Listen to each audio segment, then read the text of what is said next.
Hi, welcome to Adoption Now, your adoption show. I'm April Fallon. Enjoy this episode.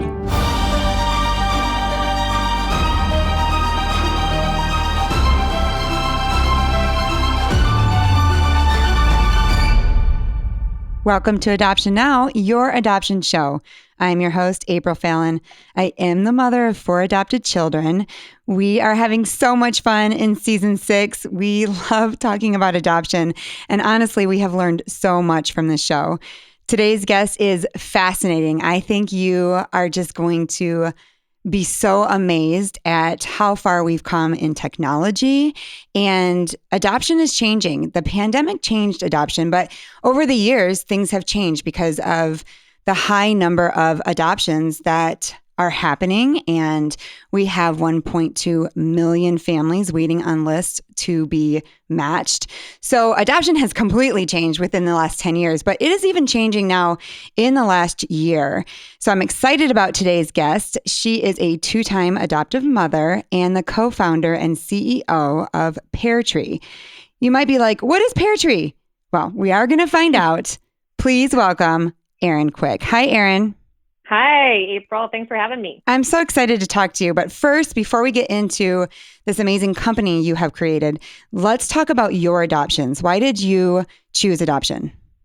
Yeah, so our path, I think, is pretty normal in the adoption world. So we tried to get pregnant for about a year. And when that didn't work, we turned to reproductive technology. And after 3 years and way too much money in that space, I had my 3rd miscarriage. And at that point, I was like, I need to stop. I felt like I was physically and financially and emotionally broken.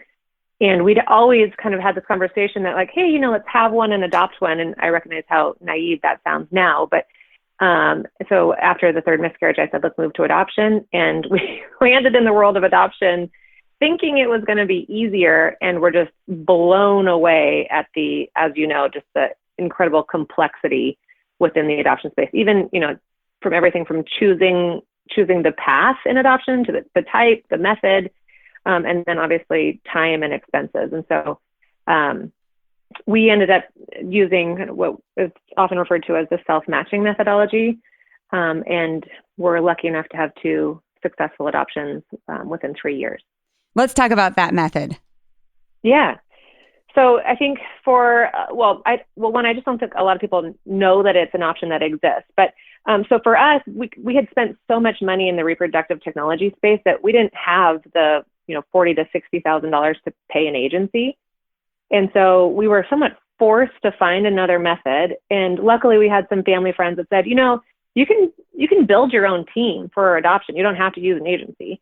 And so for us, that meant we're in Washington State, and so for us that meant we had to hire a social worker in Washington to approve us, and we have to hire an adoption attorney to handle the legal once you've connected with an expectant mom. But the big kind of daunting part is that you yourself have to find and connect with an expectant mom who wants to place with you.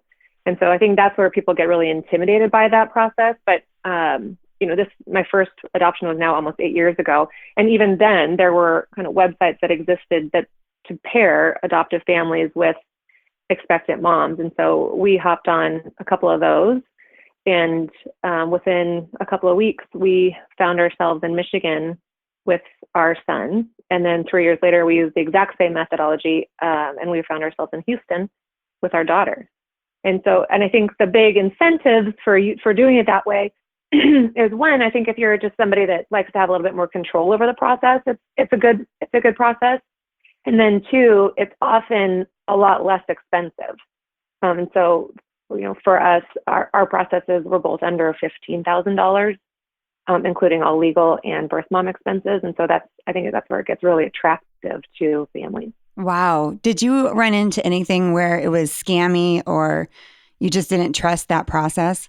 Oh, for sure. Yeah. And it's the reason that we built PairTree the way that we have, and we can get into it later. But yeah, so we were for sure scammed.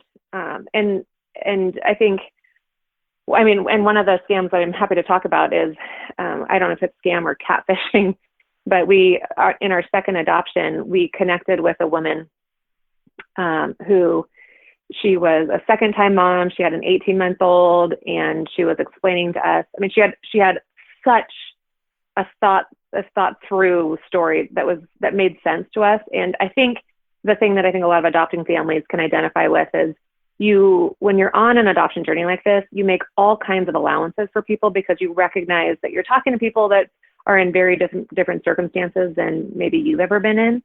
And so you make allowances for these people. And so there were a lot of red flags popping up, in these conversations I was having with this woman. Her name was Britt. And, but I just I was dismissing them because I was like, oh, well, like she's a single mom and, she doesn't have a support network. And so we made all kinds of excuses for her, even though my husband was kind of raising his hand, like, Erin, this doesn't seem right. Erin, this is not right. But like, long story short, what happened is I was talking to her for about a month, and she wanted to talk to me all the time. It's so classic catfish now that I know. Right. It's talking all the time is the number one thing everyone says when they're talking about being scammed. That is the number one thing, is that this girl will talk to you. She'll email you. She'll call you. She will, text you in the middle of the night, and there's always trauma. Oh, yeah. Such extreme language. That's one of the other things that we track now on PairTree. But yeah, super extreme language. Like, there was one night I can remember that it was 11 o'clock at night, and she was telling me that she didn't trust herself with her daughter, that she felt like she was suffering from postpartum. And so I'm like, well, do I call 911? And so I'm on the phone with her, and she's crying. It was just so extreme. All of these situations were just so extreme. But again, like I had tunnel vision in terms of like, I wanted a baby. Mm-hmm. And I know a lot of our adoptive families feel that way too. And so you really, and then you're talking to people that clearly need help, in terms of, and so it's a really tough position to be in. And so anyhow, long story short, about 6 weeks into my journey with Britt, that she accidentally used the wrong birth dad's name. And I was like, whoa, what's his name? And long story short, I got on the phone with our attorney called her, and then she kind of ghosted both of us. Did she fool your attorney? My attorney, I was the one that had to tell my attorney, this is not right. We can't, he didn't believe it. She was so convincing that my attorney still was reaching out to her weeks after I had kind of closed the door on her that this was definitely a scam, because they're that good. Some of them can be that good. And, you feel like a fool because I was looking back at all the pictures and ultrasounds and all that kind of stuff that she had sent me. And you realize like, oh, there's no names on this, or, oh, there's nothing identifying in these images, so it's, and, and some of them we've seen it, since we started PairTree, like some of them are identifying, like they're good at Photoshop. They can change imagery. Mm-hmm. So it's really hard to navigate that. So your oldest is 8? About to be. Mm-hmm. So we also adopted 8 years ago through Facebook. And at that time, it was kind of unheard of. So when we told people, oh, we found this situation on Facebook, they were like, what? Kind of like back in the day when you told people that you had met your husband on the internet, and people were like, what? So scandalous, right? It was like not heard of. And I remember having to explain, no, we're trying to self-match. We're trying to do this a different way. And it was really hard to navigate. We were confused a lot because we were kind of spearheading that. I guess no one else had really done that in our area. We also had to talk to our agency. They weren't thrilled because we didn't go in saying we are going to find our birth mother. We hope to self-match. We went in wanting to be matched through the agency. And when you wait on a list for a really long time, you start to get proactive, right? You're like, I can't just sit here waiting. And how many babies have you placed? 2 in the last year? I mean, I'm going to be waiting forever. So you open up your door to this other option. And you start looking on the internet and you find out, okay, maybe I could do this. But when we went to the agency, they were not happy. They did not want to lose that matching fee. And it was kind of a big deal. They didn't know if they could do ICPC. It was this thing, right? Because we didn't go and explain right off the bat. So it's important, if you're listening to this and you want to do what we're talking about, find an agency that's okay with just being the placement agency. They're okay with doing your home study, or they're okay. And you'll explain more about that, but they're okay with this process. Yeah, definitely. That's not for everybody. And in a lot of states, you don't have to use an agency at all. But if you're not using an agency, then we would say, make sure, if you're going to use this process, make sure you have a Quad A attorney on your team, who are, the Quad A attorneys have been vetted. They've had to have years of experience in adoption. They've had to have completed a certain amount of adoption. So in terms of being able to kind of navigate some of the speed bumps that come up on adoption journeys, they'd be your best bet if you're not in an agency state. Right. We were an agency state, so we didn't have very many options. Yeah. And we were forced kind of to go through that process. So it was a little bit difficult to self-match, let's just say that. And we did run into some of the pitfalls, I guess you can say, where you don't have maybe the protection. People think, well, I don't have as much protection if I don't pay this agency. And there were some things that we had to figure out on our own. So you really do have to be the type of person who is really wanting to solve these issues, right? Like my husband would get on the phone with the head of Colorado. We'd get down to the bottom of it, and then we would fly out there. We wanted to be engaged in this whole process, right? It was our whole life. Not everybody wants that. Some people are like, you guys, I just want an agency to do it for me.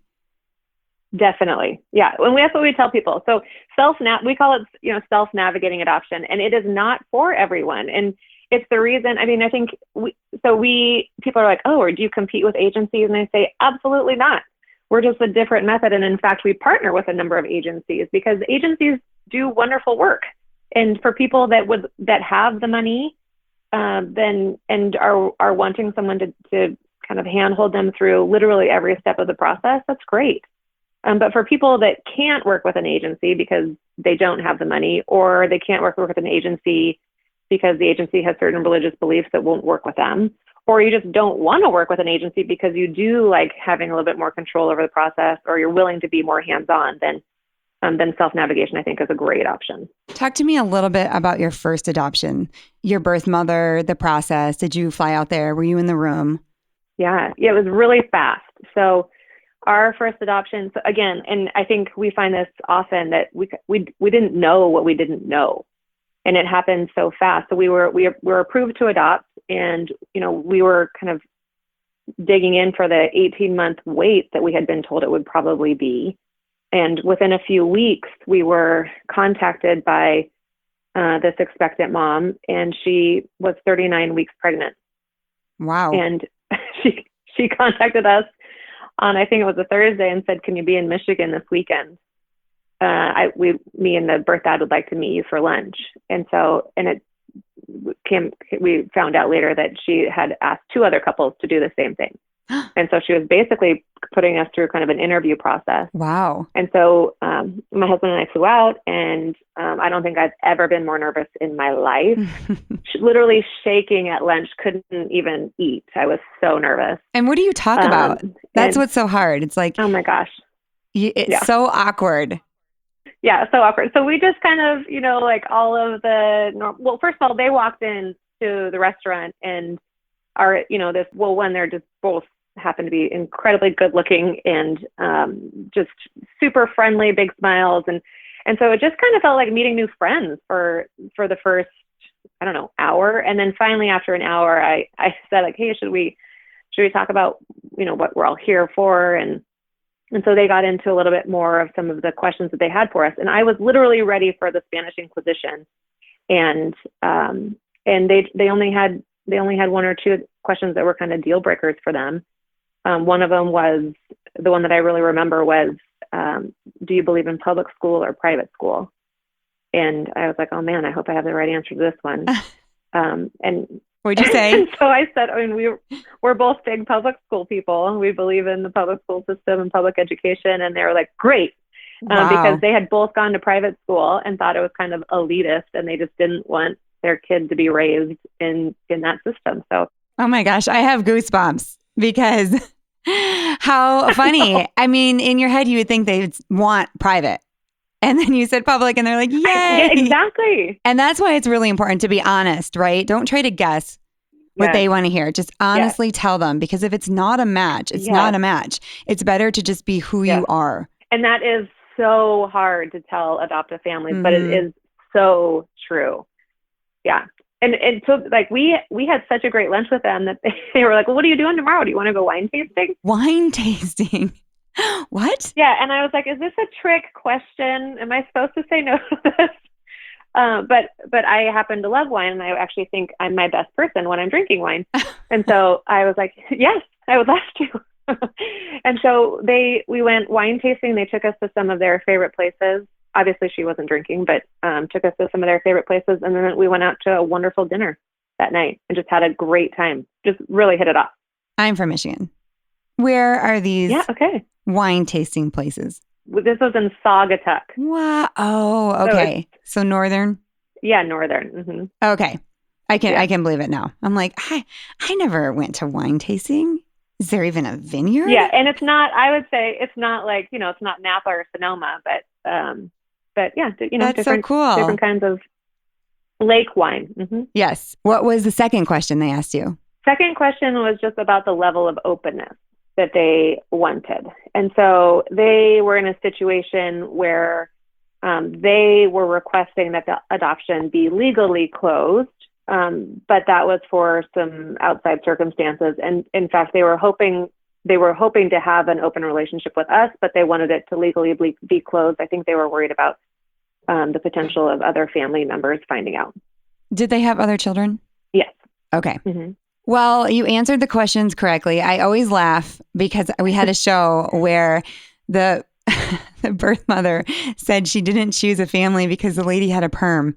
And I just thought that was so funny because every birth mother is really wanting something or not wanting something. And you really can't help but be yourself. If you have the golden retriever, that might be the thing. I had one story where they had a golden retriever and she wanted her child to grow up with a golden retriever and they were matched. And it's just funny how it kind of works out and how you guys connected and you answered the questions correctly. Yeah. Well, on our second one, we also were asked kind of one deal breaker question. And this was an adoption in Texas. And the question was, are you Republican or Democrat? And I was like, oh boy, we're done. We're done because here we are, liberal folk from the Pacific Northwest. And you're in Texas. And so we said we're in Texas. So I was like, oh man, just pack your bags now, Erin. And so I said we were Democrats. And they're like, that's great. So are we. We're the only ones in Texas. Oh my goodness. And now on the second one, were they a couple also? Both birth mom and birth dad? Yeah, blended family. So they each brought 2 kids in, and then our daughter was the only child that they had actually made together. Wow. And how far along was she? 6 months. So we had more time to get to know them. And they also made it, it's different in the fact that they made it really clear that they wanted to have a very open relationship. And so, we made it, I think our agreement was that we would do quarterly, every couple of months, that we would do quarterly kind of big, downloads of images and that kind of thing. But the way that our relationship has evolved is, they're the first people I think about whenever our daughter does anything amazing. And so we actually text with them a couple times a week. Wow, that's amazing. What is the names of your children and their ages? I know you said one is almost 8. Yeah, so Emerson is 7 3/4. He tells people almost 8, and Abby is 4 3/4, almost 5. So you got a boy and a girl, and are you done? Yes, very done. Very done. Because now your baby is this company. Let's talk about what you do. My background is in marketing and technology, and so having gone through these adoptions, I just realized like there's an opportunity here to help everyone in this industry by kind of infusing this process with a little bit more technology to streamline things and make it more efficient and easier for the people that need to connect. And so having helped hundreds of families, just pro bono consulting, helping them go through their adoption journeys, I think that was when kind of a light was clicking in my own head and this kind of nagging thing in the back of my brain, like, Erin, you should do this.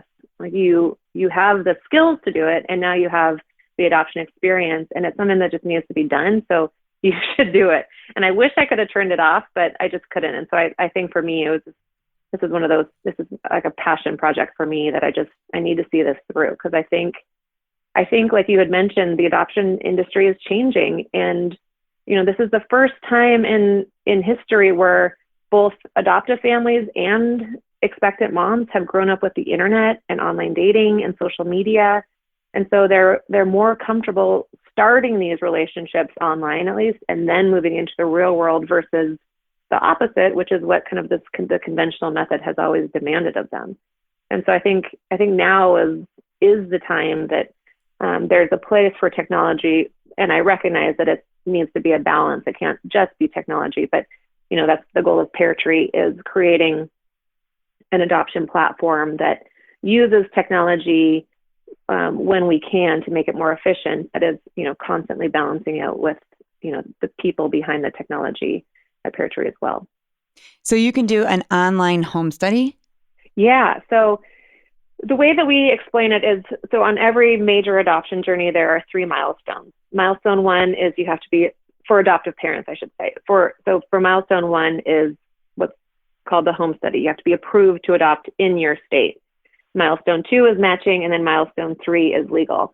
And we actually see an opportunity for the 4th milestone that we'll talk about in a minute. But so right now we're live in 8 states. We're running pilots, but what we did is we audited home studies across the nation to figure out what is universally asked across home studies, what is based on state requirement, and then what is just provider preference in those states. And so, and we built an online home study program and are now partnering with home study providers in every state nationwide, so that adoptive families can connect to a licensed home study professional in their state and go through a streamlined online home study process to make it more efficient for both parties, for the professional and for adoptive families. Ooh, people listening to this that are just starting their journey, they want to know what is universally asked. Truth be told, there's about 90% of the questions in home study are universally asked. And it's not necessarily, they're not questions that are scary. It's mainly just questions about yourself. So there's this process where home study professionals want to learn about you and just your history in terms of, descriptions of you, and like, have you been married before? Have you been divorced before? Have you been discharged from the military? More about your autobiographical information. What was life like for you growing up? And so home studies are kind of this kind of cool process where you get to be a little bit reflective on your own life and how you grew up, and you start to think about like how those experiences affect how you want to parent. And so a lot of the questions revolve around just your life experience. People get so scared. That is a scary thing when they start the process. I know I was scared. I'm like, what are they going to ask us? And then someone said to me, they are trying to get you licensed. They're not trying to stop you. Yeah. So they want to help you answer the questions. They're cheering for you, right? So they're not there to be like, what? This plug right here. You can't have a child because you have this plug. You're like thinking of all the things that could go wrong. And I'm just so nervous. Oh, yeah. Yeah, we actually did an interview of our families to see how many families bought fresh flowers or baked cookies before their home study. It was something like over 70% at least had bought fresh flowers, because they were just that idea of like someone coming into your home and white glove testing your windowsill. Like it doesn't happen, but that's, I think, what people have in their minds. And in fact, what we try to tell people is, I still think about my home study process, and it makes me love my husband more when I think about it, because it's when you're going through it with somebody else, especially, the social worker will ask your person, like, why do you think Erin will be a good mom? And you get to hear your person just kind of shower you in all these amazing things that they say. And I still draw on what my husband said, especially when I'm mad at him. You said I was going to be a good mom. Yes. Yeah, exactly. And so I think it can be a really nurturing and bonding experience. And so that's how we try to prepare our families when they're going through PairTree home study, is just to say, hey, this is educational and nurturing, not investigative and scary. I think a lot of people are wondering, how does that actually take place? So nobody's in my home, or they are in my home, or I'm just on the Zoom call all the time, or how do they know that my house is safe, and how do you pass that with the state? Yeah. So the way it works with PairTree home study is families fill out a pretty comprehensive application. And that includes, what we talked about, personal history, autobiographical. There's a number of references that are all done via just online form on PairTree Home Study, financial information. And when you submit that, it goes to the social worker that you picked, and they look at your application, schedule time with you to come to your home. And depending on what state you're in, so Washington State, because of COVID right now, they're still doing home studies via Zoom. That's still an option. But other states, it's not. And so it's literally the social worker showing up in your home and sitting down for a couple-hour interview. Again, depending on what state, sometimes they require 2 or 3 of those home visits. But either way, it's again it's just meant to be getting to know you and about you and your family of origin and your dreams and aspirations of parenting and again, it's super educational. So it's a period of time where you get to ask the social worker questions and learn about everything from, things like, well, what happens if the birth mother has had drug use, or how to think about, your life if you are going through a transracial adoption. And so it's this period of time that, is yours. You're literally paying for it. So this is your time to really ask questions and learn about the process, in addition to, social worker learning about you and approving you to adopt. And once the home visits are done, it's typically, as long as your application is complete, it's typically just a process of your social worker completing what's called a pre-placement report, which is your approval to adopt in your state, which is when you're allowed to officially start matching. And you're doing the matching? Yeah. So the kind of second milestone on every adoption journey is matching. And so we have PairTree Home Study, and that just kind of dovetails right into PairTree matching. And so we built a platform that's really similar to online dating. So adoptive families build an online profile, and then expectant moms sort through those profiles based on what's most important to her.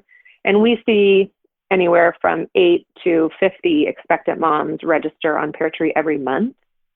And so, and I think the statistic that we track, because I think a lot of our families are like, well, what are my chances if we're doing matching with PairTree?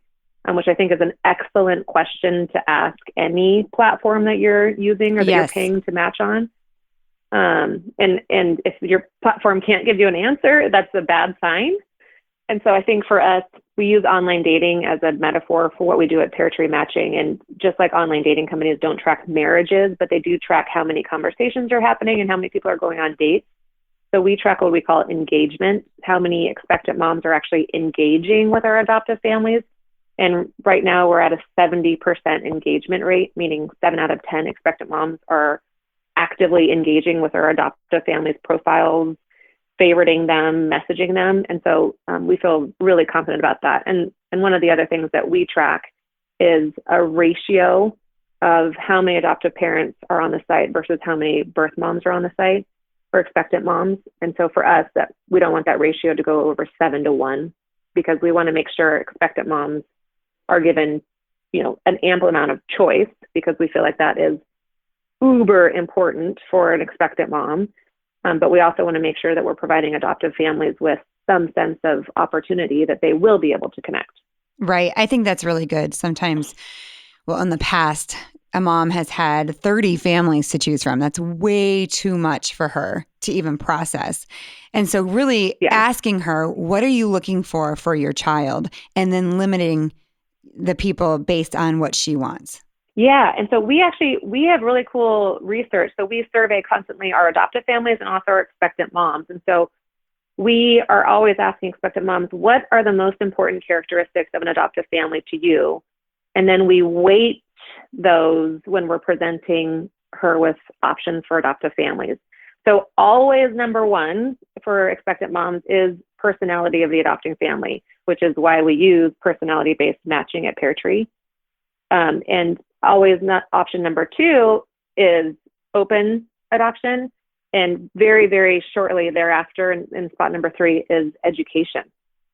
Mm-hmm. And so those are kind of the 3 things that when we're presenting adopting families to an expectant mom, or those are the 3 things that we kind of use as the primary filters when we're presenting to her. Now, tell us in the first year how many placements you had, because actually you had a really high number. Yeah, so we know of 20 matches, and we are constantly hearing about more because we're wholly dependent on our adoptive families or expectant moms circling back and telling us. And so we know of 20, but I'm on the phone with social workers all the time. They're like, "Oh yeah, we had our family match with you." I was like, "Oh great, good to know." So I think if we can ask our families, let us know so that we can keep track of this to give other adoptive families hope. And you had a family that went through you that was featured in People magazine. Two, yeah. Yeah, we had 2 stories in People magazine. So yes, Seth and Barrett, they're actually, I think, a really good example because they signed up on PairTree and within 10 days had connected with an expectant mom. Unfortunately, they had also, a couple of weeks prior to signing up on PairTree, had signed up with a matching agency and paid a crazy exorbitant fee. And even though they matched on PairTree, matched on PairTree very fast, the matching agency didn't reimburse any money. So I think it's a good kind of hard lesson for Seth and Barrett to learn about, but good lesson for other adopting families to know is, like you really need to weigh your options carefully. And one of the things that we tell families to do all the time with PairTree is, you want to preserve as many options as you can. And that also means preserving your budget because adoption journeys can be really long. And so and your preferences may change. And so if you can preserve, budget and options, it gives you more flexibility down the road to add options or take options away as your preferences change. Okay, I'm going to post those stories online. If I am a PairTree family, do I pay a fee? Yeah. So we have 3 different options. You can pay for a home study just separate, and you can also pay for matching on a monthly basis. So we don't have any contracts. You can cancel any month you want to. It's $75 a month. And unless you're working with a PairTree adoption professional partner, in which case it becomes $60 a month. Or we have kind of a bundled service where you can do PairTree home study and matching, and that's $2,100. And tell me the 4th milestone. Yeah, so the 4th milestone, we call it PairTree Family. And I think for us, having gone through 2 of our own adoptions and now watching so many families go through adoption, one of the things that kind of stood out to us is so many of our families, both adopting and birth families, kind of think that adoption ends once the baby is born and contracts are signed. And as an adoptive parent, like that, for me, that's actually when it became the hardest. It's only just begun, right? Right. Yeah. Yes. And so I feel like that's when you need actually more support. Mm-hmm. And you need that support forever. And that support kind of tracks with the age of your child. Because, different things start to arise. Like my 8-year-old's asking a lot of questions about where he comes from. And we're obviously very open about it, but like, what's the right level of detail at an 8-year-old versus my 5-year-old? Mm-hmm. And, like as when babies are born, like how do you go get a social security card and can insurance put the infant on your insurance when you don't have a social security card? And there's logistical things, there's relationship things that are really hard to navigate. Yes, you're right. Ours said baby boy. They were like, we cannot put him on your insurance because it says baby boy, because his birth certificate said baby boy. And we tried to get a social security card, said baby boy. And it was very challenging. It's very challenging. And, you have, as an adoptive family, you have a newborn. So you are exhausted and trying to navigate all of these really hard logistical challenges. And so, and then the birth family, same thing, like that, some birth moms, it hasn't fully hit them until 2 or 3 years down the road, in which case that's when they need a lot of support. And, the agency has moved on at that point. And so like, how are we creating the tools and technology and resources to help families in the 4th milestone, which is, actual family, right? And navigating the relationship between adoptive family and birth family, which, we sign these contracts when the baby is born, but 3 years down the road, your relationship might look really, really different.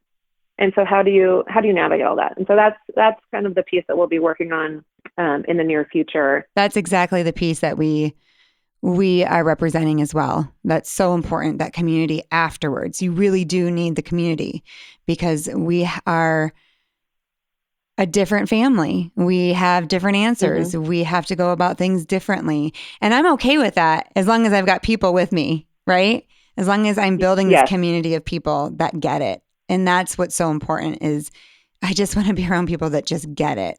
And so I love that you're doing that. Tell people where they can find you. Yeah, we are at PairTreeFamily.com, and PairTree is PAIR, not the fruit.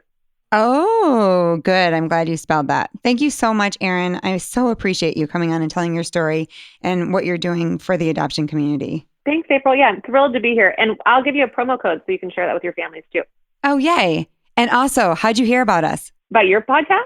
Oh, I'm a listener. Yay. I loved your podcast. I love hearing that. Thanks, April.